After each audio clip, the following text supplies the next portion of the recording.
Özrem.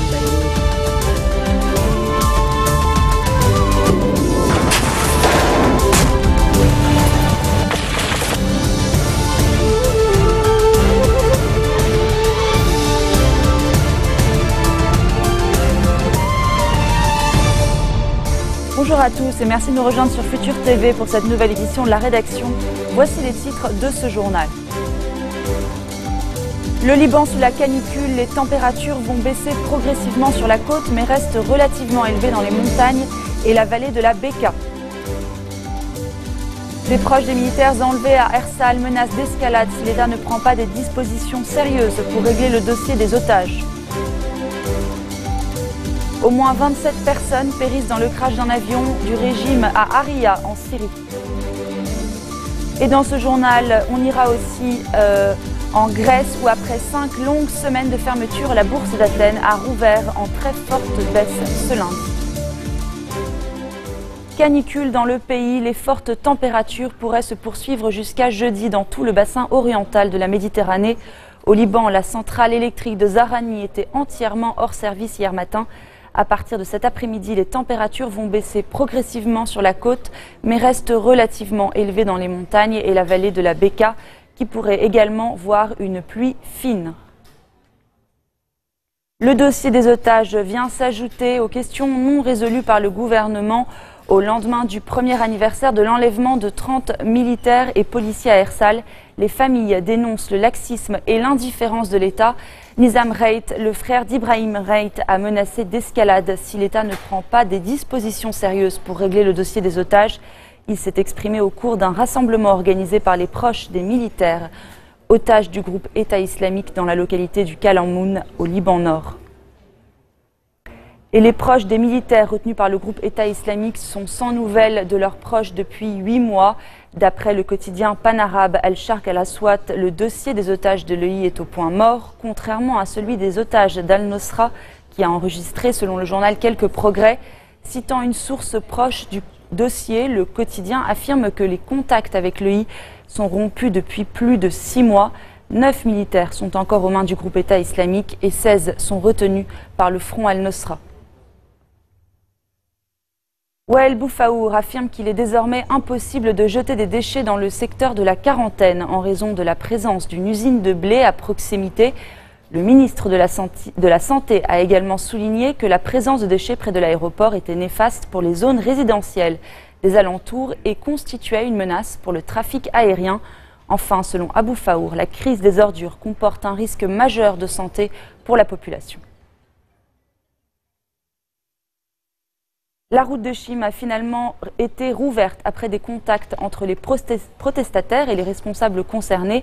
L'axe avait été bloqué ce matin par des manifestants pour protester contre le transfert de déchets sur le bord des routes de la région de l'Iqlim El Karoub.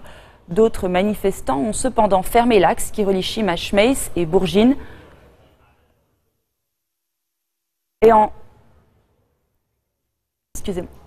Pardon pour ce problème technique. Et en Syrie, au moins 27 personnes sont mortes dans le crash d'un avion du régime à Aria, dans la province d'Idleb, au nord-ouest du pays. Une défaillance technique s'est produite alors que l'appareil bombardait cette localité sous contrôle des rebelles. Avant de s'écraser, l'avion avait largué une bombe sur la principale rue commerçante de la ville. La Russie voit d'un mauvais œil le projet américano-turc de couverture aérienne en Syrie, un projet destiné à aider les rebelles dans la lutte contre le groupe État islamique aux abords de la frontière turque. Dimitri Peskov, le porte-parole du Kremlin, craint que ce soutien à des opposants au régime syrien ne déstabilise davantage le pays. Mais si Moscou est depuis le début du conflit un allié de poids à Bachar el-Assad, Vladimir Poutine pourrait lâcher le président syrien. Ce sont les déclarations de Recep Tayyip Erdogan rapportées aujourd'hui par la presse turque. Le président turc affirme que ses derniers entretiens avec son homologue russe lui ont donné l'impression que Vladimir Poutine était en train de changer d'attitude. Les deux dirigeants s'étaient longuement rencontrés en juin en marge de la cérémonie d'ouverture des Jeux européens de Bakou en Azerbaïdjan. Et au retour de la pause, direction le Yémen où les forces loyalistes lancent la reconquête de la base aérienne d'Al-Anab.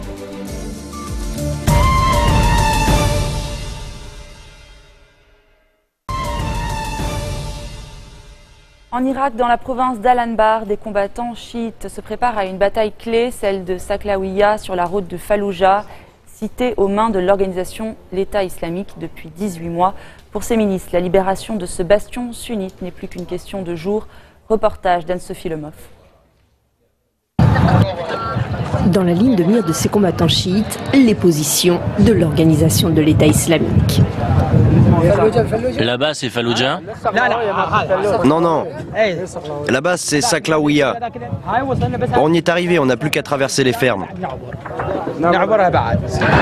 Saklawiya, l'arrière-cour de Falloujah. Sa reprise constitue une étape clé avant la grande bataille de Falloujah, aux mains de l'organisation de l'État islamique depuis 18 mois. Ça, c'est la ligne entre Al-Anbar et Falloujah. Et nous, les unités de mobilisation populaire, sommes ici.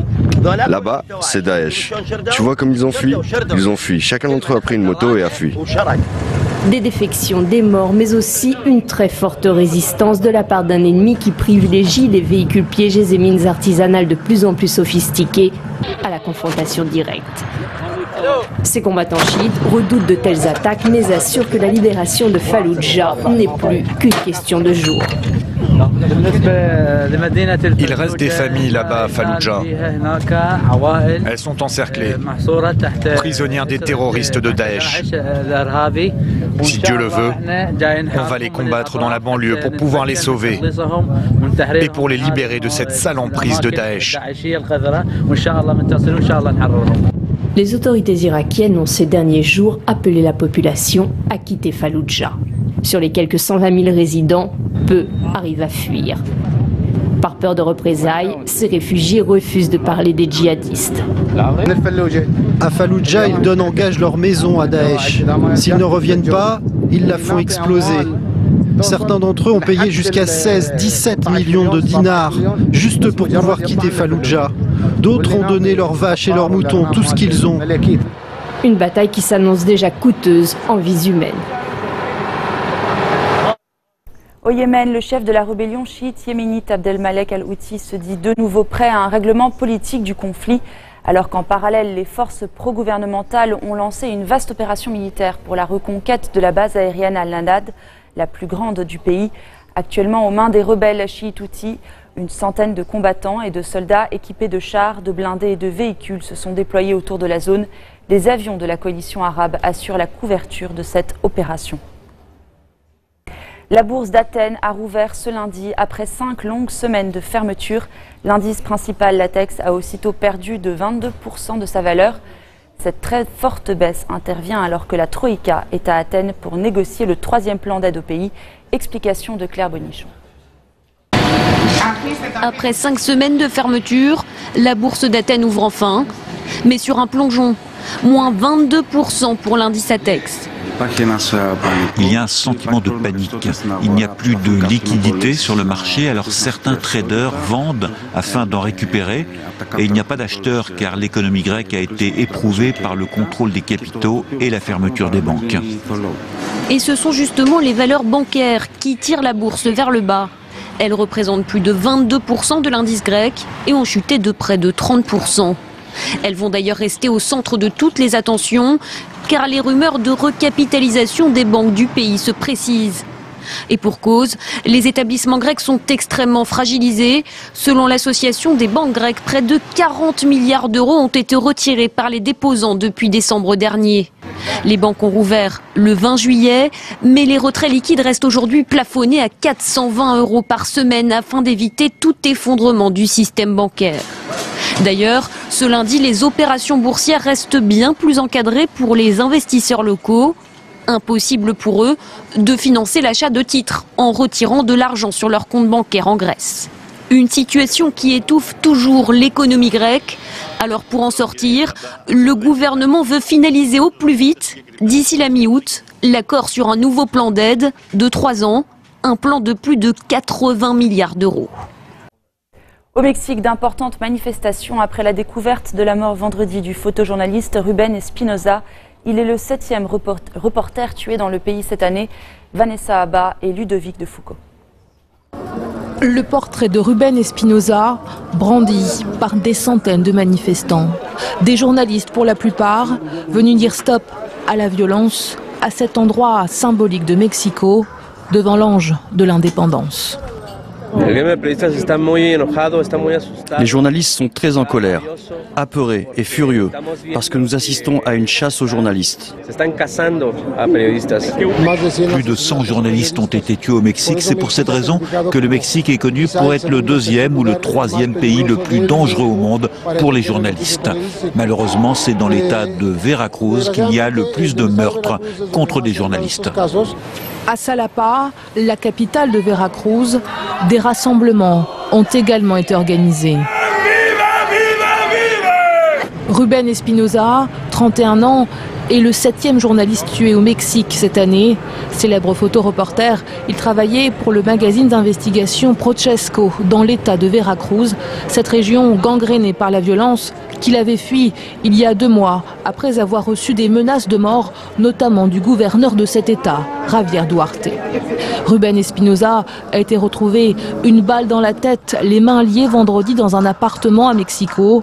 4 femmes ont également été assassinées. Une enquête a été ouverte. Les motifs du crime restent pour l'instant inconnus.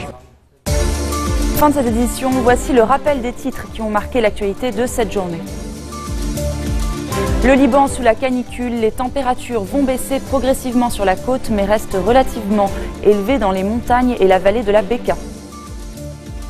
Des proches des militaires enlevés à Ersal menacent d'escalade si l'État ne prend pas des dispositions sérieuses pour régler le dossier des otages.